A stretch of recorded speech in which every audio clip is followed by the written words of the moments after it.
გიბრუნდებით ძვირფასო ტელემაყურებლებო, ქუთაისური არესისა და სამცხე ჯავახეთის ტაოს დაპირისპირების მეორე ტაიმით, პირველი ტაიმის შემდეგ წინ სწორედ ქუთაისური კლუბია, ისინი 28-7 ამარცხებენ მეტოქეს. ხო, იპოვა ქუთაისის არესმა გასაღები ტაოს რაღაც პირველი კარგი 10 წუთის შემდეგ, როდესაც პირველი ლელოც კი გაიტანა სტუმარმა გუნდმა, თუმცა ფაქტობრივად ამის შემდეგ ისეთი კარგი გააზრებული შეტევა აღარ ქონიათ ტაოს მორაგბეებს, ნახოთ რა შეიცვალა შესვენებაზე, როგორც უკვე რეპორტაჟის დასაწყისში მოგახსენეთ, უმნიშვნელოვანესი მატჩი არის განსაკუთრებით სამცხე ჯავახეთის ტაოსთვის, ის მე-9 პოზიციაზე არის კონკრეტულ მომენტში და ახლოს არის როგორც მე-10 ადგილზე დაქვეითებასთან, ასევე გამარჯვების შემთხვევაში მერვე პოზიციაზე გადანაცვლებასთანაც არც ქუთაისის არესთვის არის უმნიშვნელო მატჩი, თუმცა მათ გარანტირებული აქვთ პრინციპში პლეიფის აგზური. ერთი შესწორება მე ვთქვი, რომ დაითვლებოდა ზოგადი გაშებული და გატანილი ქულებით, თუმცა აი თუ კარგად განმარტებაში კარგად ჩავიხედავთ, იქ წერია რომ ურთიერთშეხვედრების ქულები ითვლება, ანუ ტაოსა და ყოჩებს შორის თუ ყველაფერი ისე დაჯდა რომ თანაბარი ქულები ექნებათ, ბოლოს უკვე ურთიერთშეხვედრებზე მივლენ. პირველ თამაში ტაომს ძლია ყოჩებს საკმაოდ დაძაბულ თამაში, მაგრამ უკვე მერე გაიმყარა ტაომ ქულები 22-46 მოუგო, ანუ 24 ქულიანი უპირატესობით და მაგალითად ახლა პირიქით, როდესაც ტაომას პინძლებს ყოჩებს, ეს 24 ქულა თუ ამოიღო ყოჩებმა მაგალითად 25 ქულით მოუგო, უკვე უპირატესობა ყოჩებს ექნება თანაბარი ქულების დროს. შევდივართ მსგავს ბუღალტერიებში, იმიტომ რომ უკვე მე-17 ტურია დაგვრჩა ბოლო ტური აპრილის დასაწყისში და ყველაფერი სწორედ აი ესეთი მინიმალური დათვლებით უნდა გაირკვეს, ვინ რომელ პოზიციაში და სად აღმოჩნდება. ხო, როგორც ირაკლიმ მოგახსენათ, ამ ტურის შემდეგ ერთი კვირა დაისვენებენ გუნდები, მოიმზადებიან ბოლო ტურისთვის, სადაც ძალიან ბევრი რამ გადაწყდება საპლეიოფოს აგზურები, გადაწყდება ვინ დარჩება დიდდატში, ვინ ითამაშებს გადათამაშებას პირველი ლიგის მეორე ადგილოსანთან და ვინ დატოვებს პირდაპირ დიდი 10-ის გათამაშებას. ამაზე მატჩის ველობისას კიდევ უფრო დეტალურად მოგახსენებთ განმეორებით, ამასობაში კი მამრიკიშვილი იძალება მეტოქისავე 22-ში. ნახოთ ისევ მძიმე დარტყმებით ცდილობს წინსვლას ქუთაისური გუნდი, თუმცა რეზი ბროძელი იბრძოდა იქ რაკში, შაქრო ლომსიანიძე რა კარგად წავიდა ამ სიტუაციაში წინ, თუმცა საბოლოო ჯამში ნახოთ ჯარიმის უპირატესობა თამაშგარის წესი დაარღვიეს და იქნება ახლა ჯარიმა საინტერესო რა გადაწყვეტილებას მიიღებენ წინა ასეთი სიტუაციიდან გაათამაშა ქუთაისურმა კლუბმა, ახლა ჯერჯერობით ელოდება. ხო, ძალიან ბევრი ტექნიკური შეცდომა ქონდა სამცხე ჯავახეთის ტაოს, რამაც დააჩნია რა თქმა უნდა დაღიმათ თამაშს.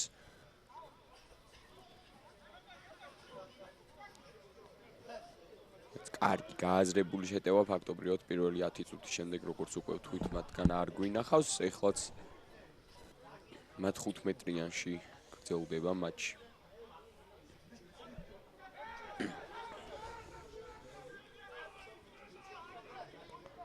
აბა ვნახოთ ეს დერეფანი ვარდანიძე შეიკრა მოლი, აქვს წინსვლა ამოლს, აკონტროლებენ ბურთსაც არესელები და წესდადარიგით გავა მორიგილელო, ასეც არის. მალევე მეორე ტაიმის დასაწყისშივე ახერხებს სხვაობის გაზრდას ქუთაისის არესი, ხო დემორალიზებული ჩანს სამცხე ჯავახეთის ტაო. ბექა მამრიკიშვილი, რომელმაც გაიტანა მეორე ლელო დღევანდელ თამაში და უკვე საკმაოდ სოლიდურია განსხვავება 33-ით 7 შანსი გიორგი თევდორაძეს შეინარჩუნოს 100%-იანი მაჩვენებელი და მეხუთე ლელოც გარდასახოს 100%-იანი სიზუსტით. საკმაოდ მარტივი გარდასახვაც აქვს. ხელსაყრელი პოზიცია თევდორაძეს.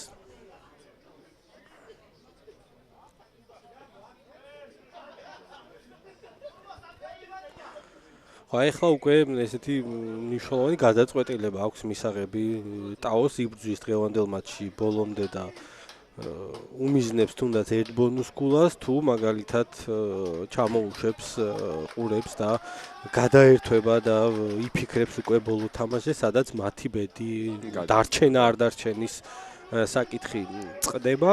არა და მნიშვნელოვანი ქულა იქნება, სანუგეშო ქულაც ამ შემთხვევაში ბონუს ქულით გამარჯვებაც არ ეყოფა ბონუსის ყოჩებს მათ დასაწევად. თუ აიასთან ქულაც ვერ აიღო ყოჩებმა, ასე რომ არჩევანი ახლა ცენტრიდან შერკინება თუ დერეფანი ისეთი პირი უჩანს.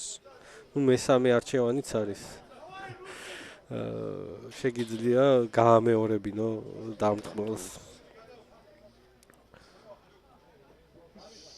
თუმცა მე პირადად არ მინახავს, მაგრამ ჩემთან ერთად წაუყვანიათ კომენტატორებს, ვინც შესწრებიან მსგავს სიტუაციებს, როდესაც გამეორება მოუთხოვია გუნდის მწვრთნელს. ეწყობა შერკინება. ლუკა მარგველაშვილის ნაცვლად მოედანზეა შემოსული გიორგი თავაძე.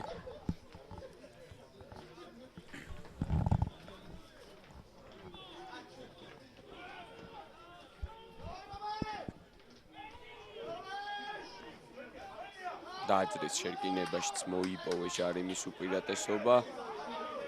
ჩალაძე 2 მეტოქე ყავს ჩამოკიდებული და მაინც აცია ბურთი წინ. კარგად უტევს არესი გრძელდება მათი შეტევა შესწავლით შემოსული რუსლან გიგაშვილი. ეძალებოდა ძნელაძე წერა წავიდა, მანაც მოიგო ფიზიკური ორთაბრძოლა. თავაძე მარცხნივ კვლავ მორკინალებს ათამაშებს. რომლებიც ისევ და ისევ წინ მიდიან პრობლემების გარეშე ძალიან მარტივად იგებდნენ ბურთს, აი აქ დახურეს უბრალოდ ბურთი, რის გამოც დაჯარიმდა ქუთაისის არესი. რეზი ბროძელი სწორედ ის შეეცდება გადავიდეს კიდეზე, არც თუ ისე კარგი პოზიცია, საკმაოდ მახვილია კუთხე, თუმცა რეზის დარტყმული კარგი გამოვიდა. 22 მეტრია 60.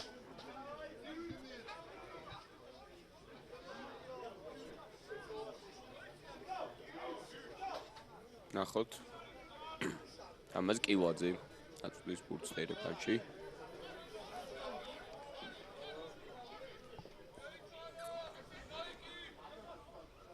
კილაძე ორი ხელით შეეცადა თანაგუნდელი ბურთის მოგებას, თუმცა ბურთით საბოლოოდ ქუთაისის მორაგბეები დაჩნენ და პიტაიავის შეტევას ვადევნებდით თვალს, ახლა უკვე მარცხენა მხარეს გაშალეს შეტევა, თუმცა ძალიან ცუდად, რადგან წნეხში იყო კვესელავა, აღარ ქონდა მას სივრცე, არც პასის გაკეთების საშუალება ქონდა და არც კარგად კონტაქტში შესვლის და ხედავთ, რომ ძალიან ბევრი და დიდი მანძილი წააგო გუნდმა. ძნელაძე გადაცილებული გადაცემა ჩავიდა ბურთი. სამე ზონაში შიგნით შემოდის გივილეჟავა. ამოვიდა ცენტრის ხაზამდე გარემარბი. მარტნივ ამოწურა ლანგი თავაძემ კვესელავამ ჩალაძე ათამაშა. ბურჭულაძე თითქოს ბურთზე ჩადიოდა, თუმცა ვერ მოიხელთა და რეზი ბაკურაძე ისევ თავაძე ათამაშებს ახლად შემოსულ რუსლან გიგაშვილს, ისევ თავაძე მარცხნივ თევდორაძე პიტაიავიმაი, კარგი ბოჭო მოხდა ძალიან გიგინეიშვილისგან. აი ეს ბოლოში დაიცვა თავი საკმაოდ კარგად და საბას თამაში აღსანიშნავია, აქ ამოგლიჯა ბურთი ხელიდან. თამაშა ნამდვილად.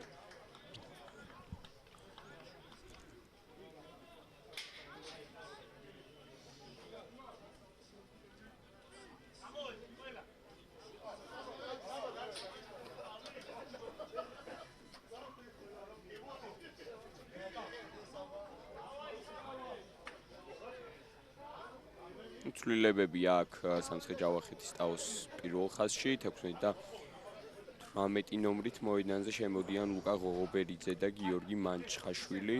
ასევე ერთ საინტერესო ფაქტს მოგახსენებთ 29 მარტს 4 საათზე საქართველოს უმასპინძლებს საფრანგეთს 18 წლამდელების ფარგლებში.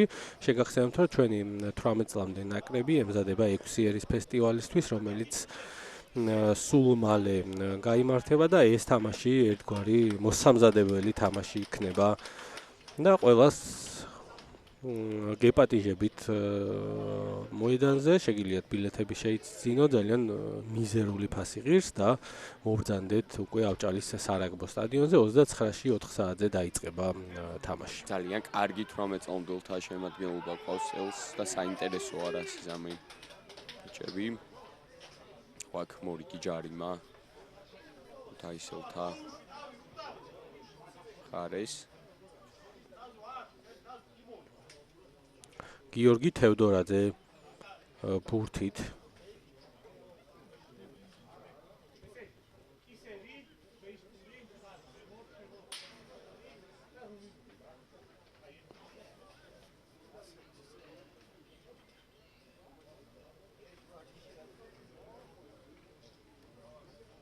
ოცდაორში არიან კვლავ არესელები.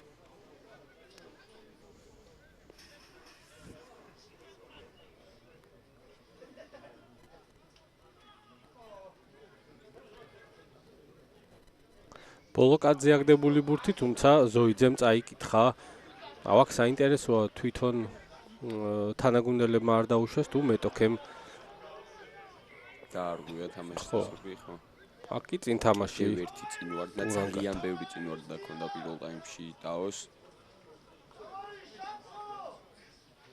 მე 12 წუთი მიდის უკვე მეორე ტაიმისა და ჯერჯერობით ვერაფერს ვერ ხედავ სტუმარი გუნდისგან რამაც შეიძლება.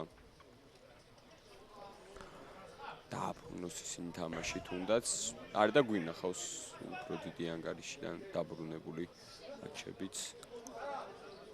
თუმცა ამის რესურსი ამ ეტაპზე არ ჩანს ტაოს მხარეს. ტაომ ძალიან კარგად დაიწყო, შემდეგ მოდიოდა წაგებული თამაშები, ოღონდ ძალიან ცოტა და პატარა სხვაობით თითქოს აი ყველა თამაში ქონდა გუნდს რესურსი, რომ გამარჯვებაზე ეფიქრა და საბოლოო ჯამში მოვედით იქამდე, რომ აი ეს მოსაგები თამაშები რაც იყო, სადაც ქულების დაგროვება შეეძლო ტაოს ვერ მოიგო და დღეს უკვე უწევს კროკობეთ დიდაჩი დარჩენისთვის ბრძოლა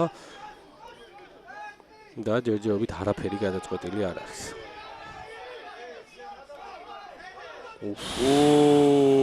შესანიშნავი კონტაქტი აქვს იავი მაისგან. საბა ნიკოლაშვილზე გაშლი მივიდა იქ ნიკოლაშვილი და ფიზიკურად ბევრად ძლიერი არის რა თქმა უნდა პიტაია. თან საკმაოდ დიდი სისტრაფით მოდიოდა და მაგარი ბოჭვა გააკეთა კიდევაც. მაგარი კონტაქტი, ეგრეთ წოდებული ხელისყრა, აი აქ დაიძაბა სიტუაცია, იმიტომ რომ გვიანი ბოჭვა გაუკეთეს.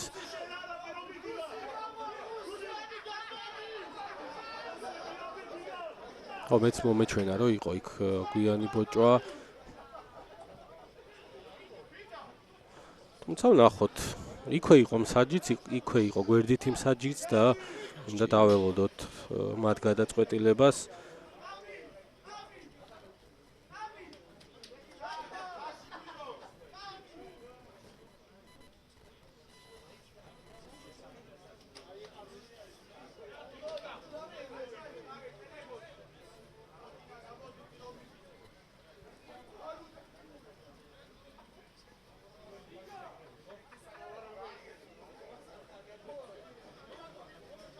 იხმო ცაგარეიშვილმა ორივე კაპიტანი ვარდანიძე და არველაძე და ახლა უხსნის რომ უნდა დამშვიდდეს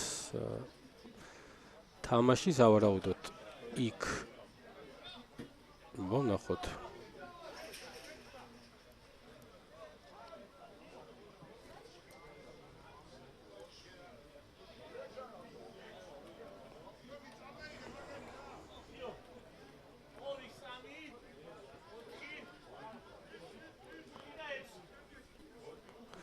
ხო, ანუ რა მოხდა ახლა ძვირფასო ტელემაყურებლებო, არაფერიც არ მოხდა. მთავარმა მსაჯებმა არანაირი მთავარმა მსაჯმა კონსულტაცია გაიარა გვერდით მსაჯთან, არანაირი დარღვევა არ ყოფილა მათი აზრით. ბურთი ჰქონდა ქუთაისურ კლუბს, აი ამ წერტილში, როდესაც გაჩერდა თამაში და სწორედ ქუთაისური კლუბი გააგრძელებს თამაშს შერკინებიდან. ამასობაში გამოიცვალა პირველი ხაზი მთლიანად, ასევე შემოდის მოედანზე ირაკლი თევზაძე და ლუკა ფილიშვილი. ფილიშვილი ნომინალურად მესამე ხაზელი არის. იაგო ხილაძე გავიდა და იავიმაი სავარაუდოდ ფილიშვილი, რადგან 19 ნომრით არის, ის მოიაზრება მეორე ხაზში, ასეც არის ვხედავთ, ხოლო თევზაძე 20 ნომრიანი მაისურით უკვე მესამე ხაზშია. პირველი ხაზიც მთლიანად გამოიცვალა. ფილიშვილი ძალიან საინტერესო მორაგბე არის ფოთის სარაგბო სკოლის აღზრდილი შემდეგ. ჯებოდა თბილისის აკადემიაში და შეუერთდა ახლა ქუთაისს არის ახალგაზრდა საინტერესო მორაგბე არის, აქ ძნელაძე არის კვლავ ძალიან კარგი. მარტივად აკეთებს ძალიან დიდ უპირატესობებს. კი წინ თამაში. თუმცა ჯარიმაც ამავდროულად, როგორც ჩანს, ბოჭვისას შესწოდეს იქ ტაველებმა მორიგჯერზე. მე მგონი გვიანი ბოჭვა რეზი ბროძელისგან სწორედ ამას მიანიშნებდა ცაგარეიშვილი, თუმცა აქ სახიფათო არაფერი არ იყო და ბარათის ნახოთ.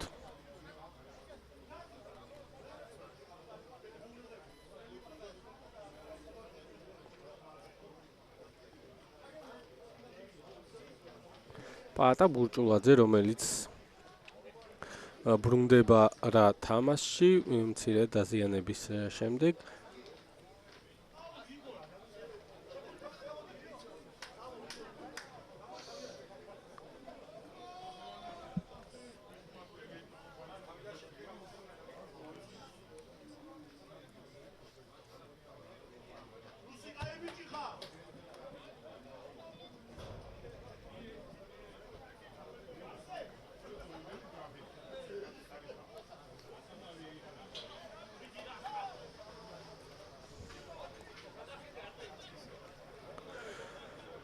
გოგა კობახიძე, რომელსაც აქვს შანსი გაზარდოს თავისი პირადი ჩათვლა, ლელოების რაოდენობა, შეგახსენებთ, მას ამჟამად 10 ლელო აქვს გატანილი ჩემპიონატის განმავლობაში და აქვს შანსი გაიზარდოს ეს ციფრი. კარგი მოლი ფილიშვილი მივიდა ბურთით, მოსწყდა მოლს ძალიან კარგად მივიდა რეზი ბროძელზე, თუმცა გადააზღვია ტურანგათამ კარგად. თავისი 9 ნომერი და წაიყვანა მიწაზე ქუთაისელი მეორე ხაზელი, ისევ არესი უტევს რაკში. ფილიშვილი ბურთთან კვლავ მარცხნივ მორკინალების კიდევ ერთი მიძალება. კვლავ მორკინალები გააგრძელებენ შეტევას, კარგი ბოჭვა აქ. კარგად გაიცარჯა ფეიქრიშვილი. კიდევ ერთი მიძალება მარცხნივ. აქ სწრაფად გადმოაწყო უკანა ხაზი თევდორაძე მარჯვენა ფლანგზე, თუმცა მორკინალებმა გააგრძელეს შეტევა კვლავ. ლომციანიძე ეძალებოდა. დაბალ ტემპში უტევს ჯერჯერობით ქუთაისის არეში, კიდევ ერთი ბოჭვა, გაიტანა ბურთი თავაძემ თევდორაძეზე, არ ეკნიდა, ვნახოთ. ზუსტია ეს არ ეკნიდა 38-7. ეს დარწმუნებული ვარ, იყო პატარა რეპეტიციასავით გავარჯიშება იმისა, რომ თამაშიდან შეიძლება გიორგი თევდორაძეს მოუწიოს მსგავსი გადაწყვეტილებების მიღება და როდესაც სათამაშო გამოცდილებაში გაქვს ეს უკვე ჩვევაში გადასული და ბევრჯერ გაგიკეთებია, რა თქმა უნდა, შემდეგ თამაში გიადვილდება ამის გაკეთება და სწორედ ეს იყო ჩანაფიქრი ჩემი მოგზალებული აზრით. იმიტომ რომ ანგარიში იმდენად დიდია, რომ აქ უკვე გავიდოდა თუ არ გავიდოდა ეს არაფერს არ ცულდა. ვიდნენ 22-ის მისადგომებთან ამასობაში ტაოელების საინტერესო გადაწყვეტილება აქ ბროძელის მხრიდან, ვის დარჩება ბურთი. ნავროზაშვილს დარჩა, რომელსაც ნდრავა ძალიან კარგად ეთამაშება და აახევინა თითქოს უკან, თუმცა საბოლოო ჯამში მაინც შეძლო და შეინარჩუნა ბურთი ნავროზაშვილმა, მანამდე იყო თუ არა წინ თამაში საინტერესო.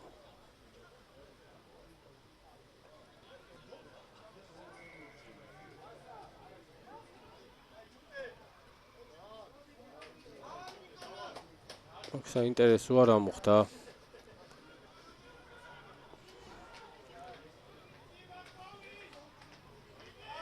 დააჯარიმა, რის გამო უბრალოდ საჭირო იქნება რომ გვანახოს ჟესტიკულაცია შოთა ცაგარეიშვილმა.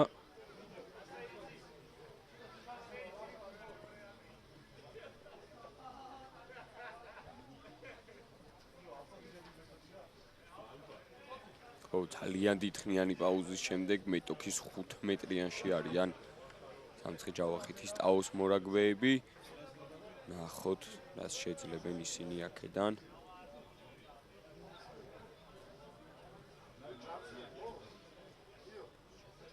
აქ მხრის მირტყმა იყო ნდრავას მხრიდან და სწორედ ამაზე დააჯარიმა ცაგარეიშვილმა, როგორც დავინახე ნავროზაშვილი მოდის კონტრა შეტევაზე და აქ უხელობოჭვა. ხელობოჭვა და ალბათ ბარათიც ამავდროულად. ხო, ანუ თან უხელობოჭვა იყო, თან ბურთი არ იყო, საინტერესოა ეს მომენტი.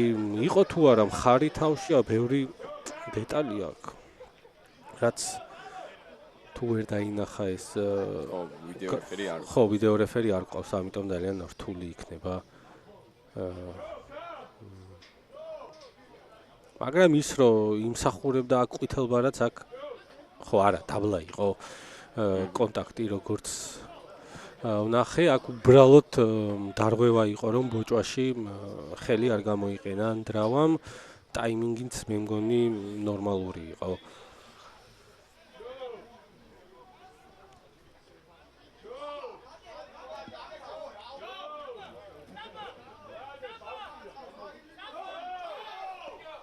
აქ არ ვიცი რა ინტრიგა შეიძლება კონდეს ჩვენს თამაშს, ერთადერთი ინტრიგა შეიძლება იყოს ის რომ 5 ლელო არის ახლა 1 ლელოს წინააღმდეგ და 2 ლელო თუ გაიტანა კიდევ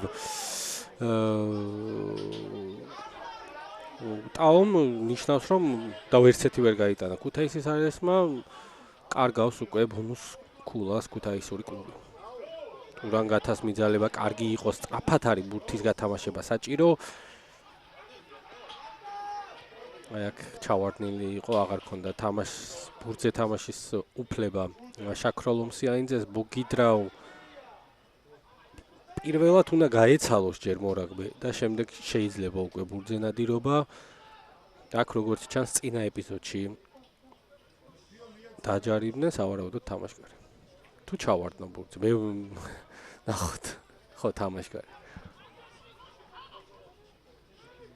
გაეთამაშა ბურთი ბროძეულმა მარჯვნივ.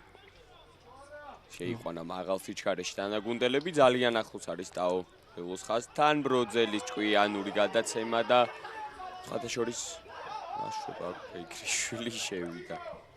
ხო, ნუ ტანით მომცრო მოწინააღმდეგე ყავდა გიორგი თავაძის სახით და დარტყმის პოზიცია გაუმჯობესა საკუთარ დამტყმეს, რომელიც დიდი ალბათობით საბა ნიკოლაშვილი იქნება. ხო, ერთი რაც უნდა ითქვას, ვეფხია ფეიქრიშვილი ნამდვილად გამორჩეული იყო ტაოულთა მხრიდან, ალბათ საუკეთესოც კი არის საკუთარი გუნდის შემადგენლობაში, ბევრი კარგი ბოჭვა შეასრულა დღეს მესამე ხაზელმა, ბროძელი კი შეეცდება გარდასახოს ხო ეს. ხო, აი ცოტა რთულია, როდესაც პირველი ლიგიდან დაწინაურდება გუნდი და ისეთი რესურსი არ აქვს რომ დიდათში ძალიან კარგად დამკვიდრდეს, მაგალითად გახსოვთ თქვენ არმიაც სწორედ ასე ამოვიდა პირველი ლიგიდან, თუმცა მათ ისეთი ფინანსური რესურსი ჰქონდათ, რომ შეკრიბეს ძალიან კარგი მოთამაშეები, როგორც ძირითადისთვის, ასევე მარკაფაში და ზოგადად საკმაოდ დიდი თაყავთ თავისი გაზრდილი ხაზის მოთამაშეები, რომლებსაც აქტიურად იყენებენ ძალიან კარგად, ასევე მორკინალებიც, მაგრამ უფრო ხაზის მოთამაშეები არიან, ვიზეც აქცენტი კეთდება, ასე რომ თუ ეს წნეხი გადალახა სამცხე-ჯავახეთის ტაომ უკვე აი ეს პირველი წლის გამოცდილებამ შეიძლება მომავლისთვის უკეთესი გუნდი ხო და თან ის მოთამაშეები ვინც არიან უკეთესად შეიკრებიან და უკეთეს შედეგს დადებენ. კვესელავა თევდორაძე და თევდორაძის ძლიერი დარტყმული მეტოქის ნახევარზე, რომელსაც და ბურჭულაძე უფლება. თუმცა გაჭირვებით ეს ესეთი ბურთი არ უნდა დაუშვა მიწაზე. ხო. იმიტომ რომ მას შეიძლება ისეთი ასხლეტვა ქონდეს პირდაპირ მეტოქის მოთამაშეს ჩაუვარდეს ბურთი ხელში. გიგინეიშვილი კარგი შემოყვანა ძალიან და გიორგი შკინინის მცირე გარღვევა, თუმცა მანამდე ბურთზე კონტროლი დაკარგა. კი, კახა მანველიშვილი შემოდის მოედანზე 23 ნომერით.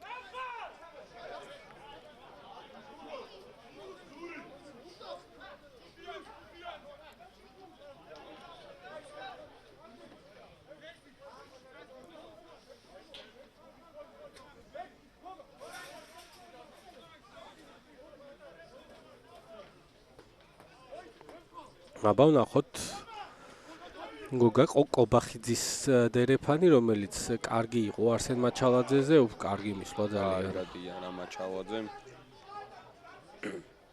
თავაძე ფინაუმაც მოიგო რამდენიმე მეტრი ბურთთან თავაძეა კვლავ ფილიშვილი და ორ მეტოქეზე. თავადვე გადაწყვიტა გამოსტყუა ჯარიმა თავაძემ ჭკვიანურად შოთიც აგარა იშულს ნელაძე შიგნ შეტრიალებული გადაცემა კვესელავაზე ეს გადაცემა აღარ იყო უკვე ზუსტი დაბრუნდება ეხლა ჯარიმის უპირატესობა. თითქოს შტაბეჭდილებას რჩება რომ ორივე გუნდი ფიქრობს მალე დამთავრდეს თამაში, რადგან ერთმა გუნდმა გაინაღდა. გამარჯვება, ხოლო მეორე გუნდმა უკვე ფიქრი უნდა დაიწყოს თავის ბოლო თამაშზე, თუმცა აი ეს ინტრიგა პატარა რაც თქვით რომ შეიძლება ბონუს ქულა აართვას ტაომ. ქუთაისის არის ნახოთ რამდენად მოხდება, რადგან 5 ლელო 2-ის წინააღმდეგ არის, ახლა ზღვარზე არიან ქუთაისელები. თამაშის დასრულებამდე კი დაახლოებით 14-15 წუთი რჩება.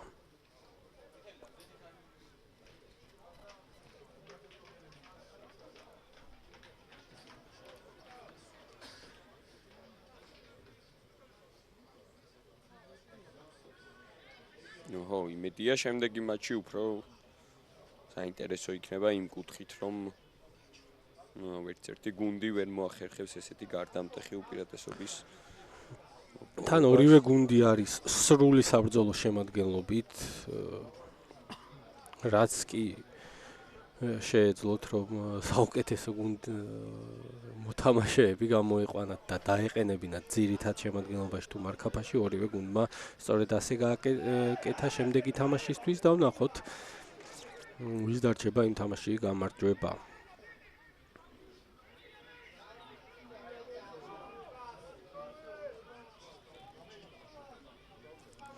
გაჯანჯლდა ძალიან მოლში ბურთი, თევზაძე მოიპარა იქვე, თუმცა კარგი იყო ძალიან თევზაძის მოქმედება, ძალიან კარგად იარა ქუთაისის მესამე ხაზელმა ძნელაძის სწრაფი ხელები კვესელავა შემდეგ ინტერვალში წავიდა. კარგად იარა ძალიან კვესელავამ, თუმცა მიწაზე დაკარგა უკვე ბურთზე კონტროლი. აი შეეცდება ჩქარა გაათამაშოს ბურთი თავაძემ.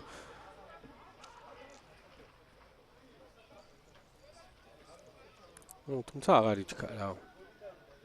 განწყობა საკმაოდ კარგი აქვთ ქუთაისელებს, ისინი ბონუს გულით გამარჯვების შემთხვევაში გადადიან პირველ ადგილზე 61 ქულით, რაც ნიშნავს რომ 3 ქულით გაასწრებენ ბათუმსა და ქუთაისის აიას, თუმცა ქუთაისის აიას თავისი თამაში ექნება დღეს 4 საათზე ჩასატარებელი, რომელიც რა თქმა უნდა ჩვენს ეთერში იქნება.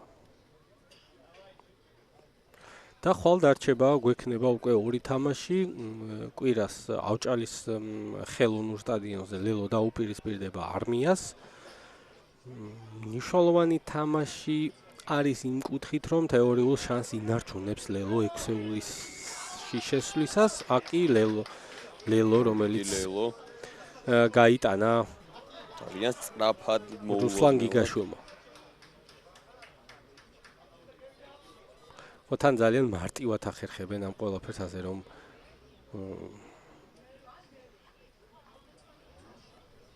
ინტრიგა, ასე ვთქვათ, მოკლა ქუთაისმა თავისი საკმაოდ კარგი და მაღალი დონის თამაშით. გავაგრძელებ იმას, რომელიც დავიწყებ. ლელო დაუპირისპირდება არმიას კვირას ავჭალის ხელოვნურზე 2 საათზე. ლელოელებს ამ წუთისთვის 29 ქულა აქვს, ხოლო ხვალმს აქვს 37 ქულა, ანუ თუ ხვალმა ქულების მოპოვება ვერ მოახერხა, ხოლო ლელომ 2 თამაში და 1 ბონუს ქულით მოიგოთ, ხოლო 1 ჩვეულებრივად უკვე ექნება შანსი. ან თუნდაც ორივე ჩვეულებრივი მოგებაც ხელს აძლევს იმისთვის, რომ შევიდეს 6-ელში, ოღონდ ხვალმა ქულების მოგროვება ვერ უნდა მოახერხოს. თუ ხვალმა მოიგო, უკვე ძალიან გაუჭირდება. და შემდეგ უკვე ხვამლი დაუპირისპირდება რუსთავის ხარებს, ასევე არაფერი გარკვეული არ არის მე-4, მე-5 და მე-6 ადგილებს შორის, რადგან არმიას 38 ქულა აქვს, ხარებს 38 ქულა აქვს, ხვამს 37 ქულა და ყველაფერი თითო ქულას უკვე მნიშვნელოვანია ამათ სამივე გუნდს შორის. იყვანის ბურთი თამაში ამასობაში ტაოელებმა ბატა ბურჭულაძე იბრძოდა ბურთის მოსაპოვებლად, თუმცა არ გამოუვიდა.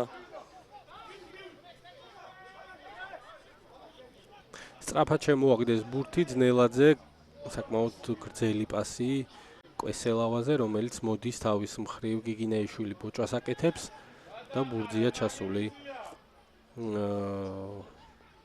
სამცხე ჯავახეთის ტაოს მორაგბე. აქ იქვე თავადვე წავიდა მაჩხაშვილი თუ არ ვცდები, გადალახა უპირატესობის ხაზი. გასხვთავდა რაკიც, აქვს ჯარიმის უპირატესობა, ბროძელი ალბათ ხაზზე გაიტანს ეხლა ბურთს. არა. საინტერესო გადაწყვეტილება, მიაწრო ბურთს აქ მეტრეველმა და დაამიწას. ბრწყინვალე ლელო, რომელიც გააქვს ტაოს, ძალიან ჭკვიანურად ითამაშა რეზი ბროძელმა, თუ დააკვირდი ლაზარე, არ იყო ეს პირველი შემთხვევა, დამუშავებული აქვს ეს კომბინაცია, დაახლოებით 3-4 მცდელობა იყო და საბოლოო ჯამში მეტრეველმა გაიტანა თავისი მე-9 ლელო ჩემპიონატში და ისევ მე-4 პოზიციაზეა ლელოების რაოდენობით. დასკვნაწუთში შევედით, ახლა ძალიან რთული გარდასახვა ექნება ბროძელს შესასრულებლად.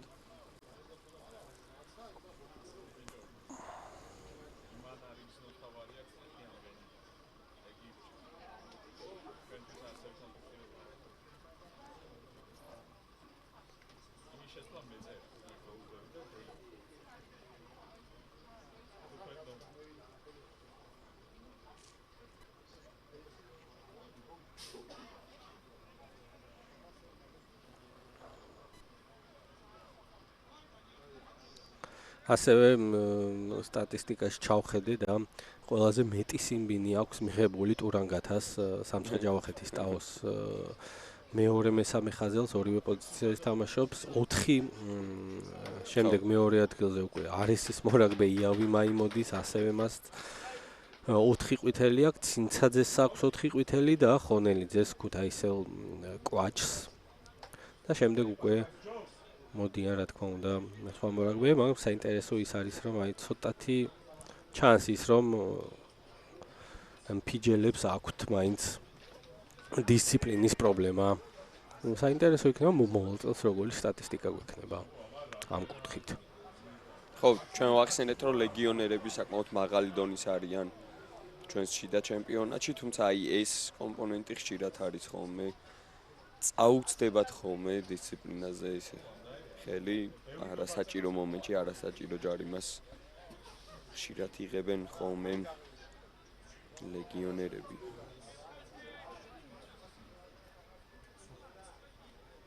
დრავა მაგალითად მესამე ყვითელი ბარათი მიიღო უკვე ჩემპიონატის განმავლობაში.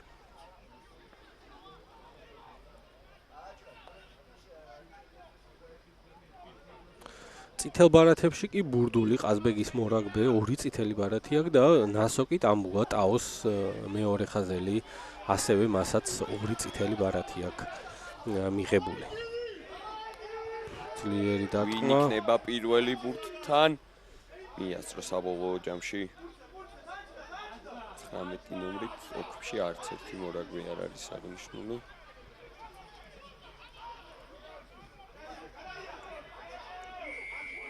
სავარაუდოდ გიორგი ვასაძე. იყო გიორგი ვასაძე. კი, გიორგი ვასაძე. იმიტომ რომ ნომერი შეცვლილი არის.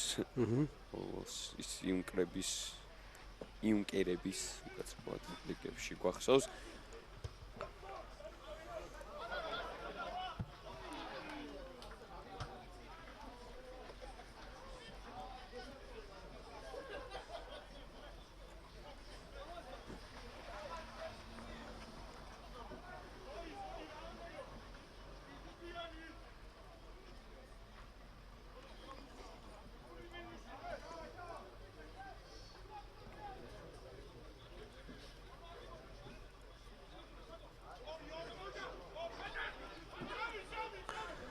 აბა ნახოთ ჩვენი თამაშის დასკვნითი წუთები, სადაც ანგარიში არის 45-ით 19 და ისევ და ისევ ინარჩუნებს ქუთაისის არისი ბონუს ქულას 6 ლელო 3-ის წინააღმდეგ. ნახოთ ცოტა დაიგვიანა ზოიძემ, კარგი ბოჭვა გააკეთა ძალიან თევზაძემ, ისეთი რომ რთული იყო შემდეგ პასის გაშვება, დარტყმული კი იდეალურია. შესანიშნავია ამ შემთხვევაში.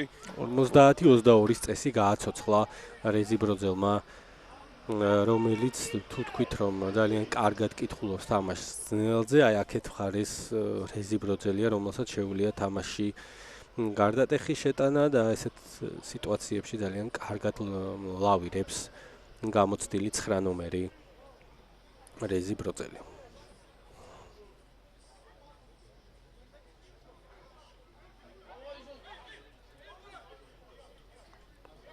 გოგობერიძე ბურთით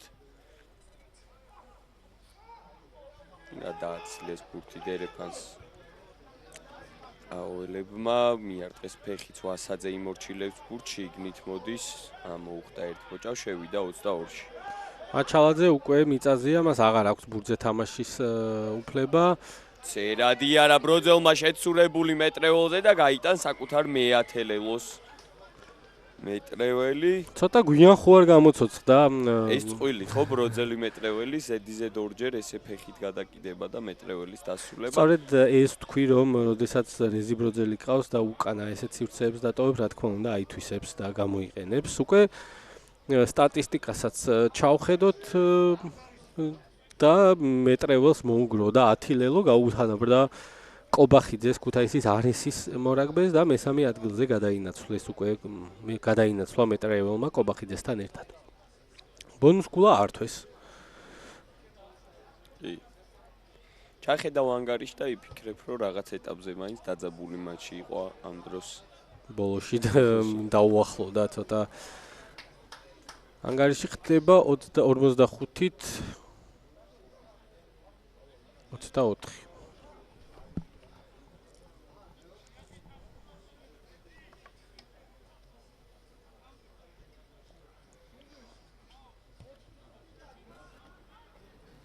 შეიყვანა ბურთი თამაში თევდორაძემ, კარგად დახვდა ბურთს კახი მანუელიშვილი და გიგინეიშვილი მოდის მარცხნივ. გამოურიგლელოს გაიტანს სამცხე ჯავახეთის ტაო. სასწაულების მოლოდინში ვართ. ნავროზაშვილმა გაიტანა ძალიან სწრაფი ლელო და ანგარიში ხდება 29-ით 45. ძალიან ცოტა დრო არის საუკეთესო შემთხვევაშიც. 16 ქულა, ამიტომ 3 შედეგიანი შეტევა გჭირდება. 16 ქულა ან 1 ლელო და 1 ჯარი, 1 გარდასახული ლელო და 1 ჯარიმა 1 ქულას მოაპოვებინებს უკვე, რაც ასევე ძალიან მნიშვნელოვანი იქნება. საბა ცაგარეიშვილი შემოვიდა ამასობაში ქუთაისის არესის მხარეს. ეს ნახოთ კიდე მიეცემა თუ არა საშუალება წამოიღოს, რომ კობახიძე კარგად არის ბურთზე ჩასული. კი, აჩანდა კიდევაც ყველაფერი თუ შენ თანაგუნდელს მიატოვებ და არ დაიცავ რაკს კარგად, სწორედ აი ასეთი რამ მოხდება. ჯერ უნდა ჩამოაყალიბო რა თქმა უნდა და შემდეგ დაიცვა. აქ არც ჩამოაყალიბეს კარგად, არც დაიცვეს შემდეგ ტაოს მორაგბეებმა.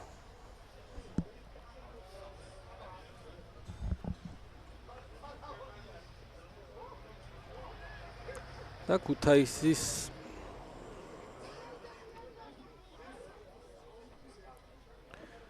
არესი მიდის მეშვიდე ლელოზე, თუმცა ბექა არველაძე ტაოს გუნდის კაპიტანმა ძალიან კარგად ითამაშა ჰაერში და რეზის ცოტა შეაყონა რეზინბურთი.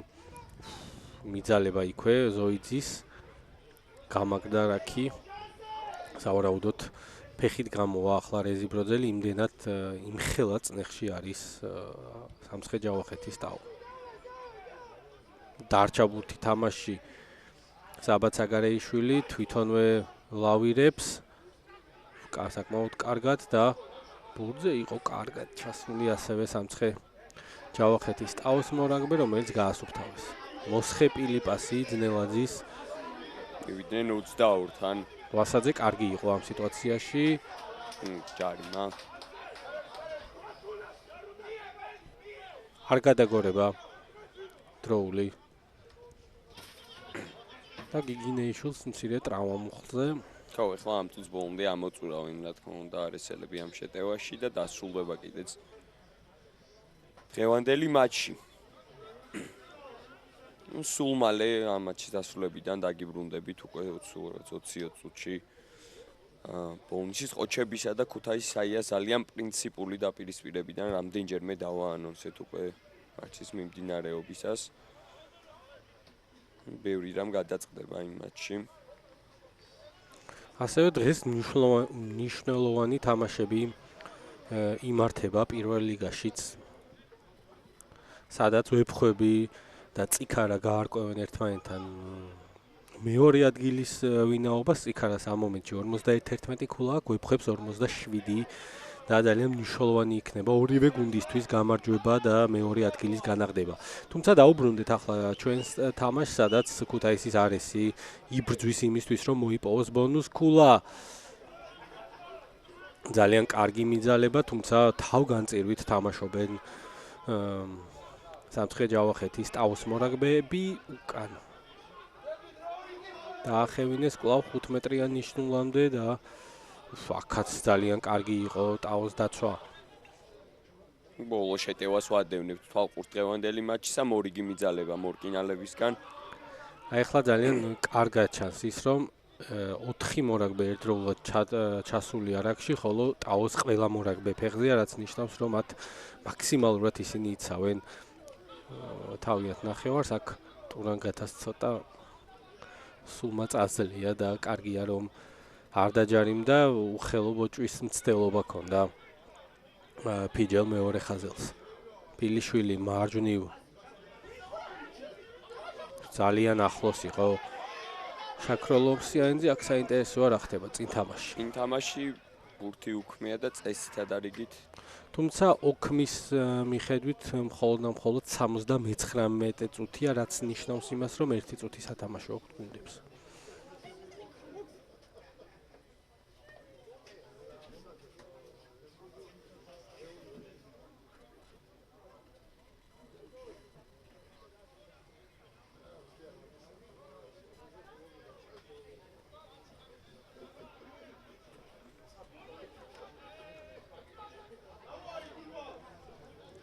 ეწყობა შერკინება, საბოლოო ანგარიში არის დასაფიქსირებელი დღევანდელ მატჩში. თავაძე ბურთით მეტოქის 5 მეტრიანში არესელები.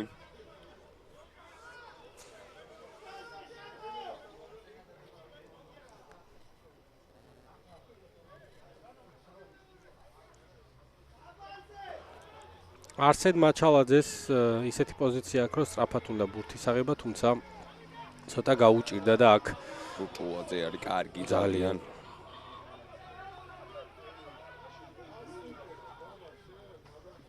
რაკი სადაც ძალიან ბევრი ქუთაისელია შიგნით აქ